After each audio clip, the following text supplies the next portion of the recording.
At that time shall rise Michael, the great prince who has charge of your people. There is a prayer to St. Michael, the archangel. It's a beautiful prayer. If you have not heard of it before, I'll ask you to go and look out for it. Say prayer to St. Michael, the archangel. You see, in that prayer we say, St. Michael, the archangel, defend us in battle. And be our defense against who? The wickedness and the devils. It's a beautiful prayer to know. Possibly, it's one of the prayers that if you're about to sleep, you can say it takes 10 seconds to pray it. 10 seconds. Try and look out for the prayer to St. Michael the Archangel. And it is this man, angel, I have to mention now, whom we hear in the first reading from the prophet Daniel. We know Daniel was taken to captivity, which means he was taken as a slave from his homeland by his captives, his captors, the masters from Babylon. In 605, when he was taken out of Israel to Babylon, he was sent to work. He was employed in the government and worked for so many years. Now, chapter 12 of his book, The Prophecy, we hear him concluding his writing, talking about what will happen afterwards. So this was a message sent to people, men and women, who were not home, sent to men and women who were not happy, sent to men and women who were having challenges because they were living outside their homeland. Life has become a prison for them. And then he gives them this message. Listen to it carefully. He talks about the end times. But if you listen to the message again, in the end, there is the reassurance. An assurance that God is still in control. The God who was in control in Babylon is the God who is still in control of the world. Not just this world, but in control of heaven and earth. Let us trust God. In every sphere, in every space of life we find ourselves, He is in control. He's in control. Now, Daniel spoke about this for us today. Now, in our own present days and age, we only talk about the world being annihilated, being destroyed. It becomes very possible. We know that what they call nuclear bombs, nuclear power, can destroy the whole world. We know that. And that is why it's the power nations, the superpowers, every day they are struggling, challenging themselves. I have this, I have that. And that's why we continue to pray for peace. But it takes just one nation to get up and the whole world will be wiped off. Well, human beings have now gotten the technological know-how to clear all of us from the face of the earth. But this reading assures us that even with human power, it is God who is in control. So God has the power to indeed end our world, if human beings have it now. The beauty of this message is that we hear that on that day, Michael will come with his angels, defend us, and yet those who die, both good and bad, will rise. But they have an end. Those who rise, who are good, will go into eternal happiness. And those who rise, who are not good, will go into eternal shame and suffering. We know that one day the world will be judged. We know that one day the world will come to an end. And it's precisely so when we are in the 33rd Sunday of Ordinary Time, when we are about to end the liturgical year, the church wants us to think about our own personal, individual ends, which will happen someday. One thing we hardly think about is when we shall also have our end times. It's important that once in a while, sit down and think about where you are going. Where you are going.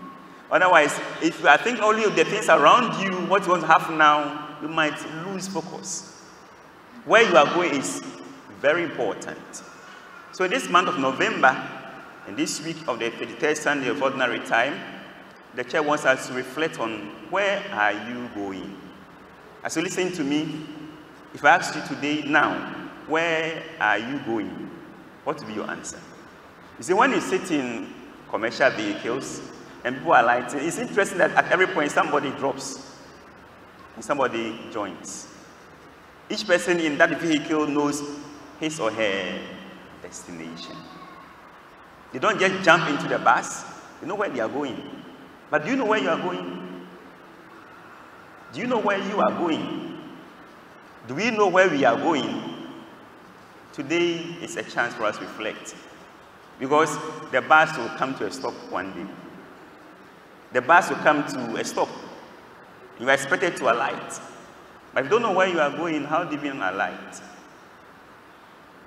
We pray that as we go through this week, indeed, as we go through our own lives, God will give us the grace to always keep our eyes on where we are going.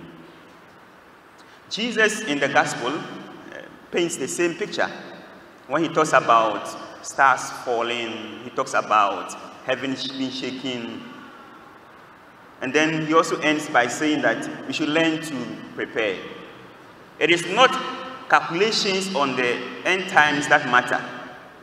We know many men, prophets, many people have predicted the world should have ended some 18 years ago. Some have predicted the world should end some few years ago, but the world is not ending.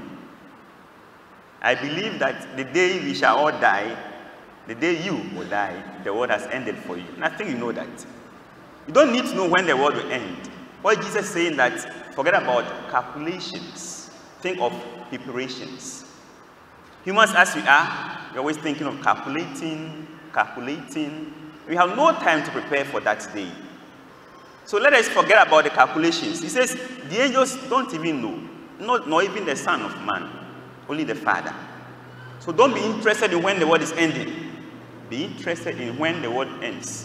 What will happen to you? Are you ready? Are you prepared? It is the preparations that Jesus wants us to look at, not the calculations.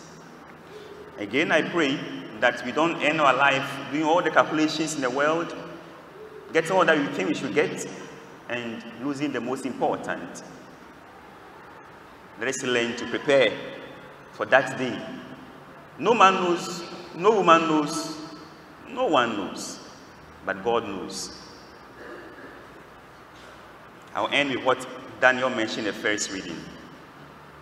That day we shall be like the stars.